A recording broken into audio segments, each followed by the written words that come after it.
রাধা নাম শ্রীকৃষ্ণের আগে কেন নেওয়া হয়? চলুন জানি। হিন্দু ধর্মে সম্মিলিতভাবে ঈশ্বরের পুরুষসত্তা ও প্রকৃতি সত্তার যুগল রূপ। এছাড়াও রাধা নাম বা চরিত্র মহাভারতে বা ভাগবত পুরাণে কোথাও উল্লেখ নেই। রাধা নামের র শব্দটি রমণ থেকে এসেছে। এর অর্থ হচ্ছে আনন্দ বর্ধনকারী। ধ কথাটি এসেছে ধারণ থেকে, যিনি ধারণ করতে পারেন। আনন্দকে যিনি ধারণ করতে পারেন তিনিই রাধা। আনন্দ হল শ্রীকৃষ্ণ। শ্রীকৃষ্ণের আরেক নাম সচ্চিদানন্দ, সৎ চিত আনন্দ।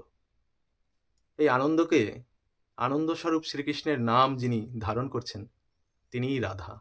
গৌড়ীয় ধর্মশাস্ত্রে কৃষ্ণকে প্রায়শই স্বয়ং ভগবান রূপে উল্লেখ করা হয় এবং রাধা একজন যুবতী নারী, কৃষ্ণের আনন্দ অংশের লাদিনী শক্তি, একজন গোপিনী যিনি পরম সত্তা শ্রীকৃষ্ণের একজন সর্বোত্তম প্রেয়সী।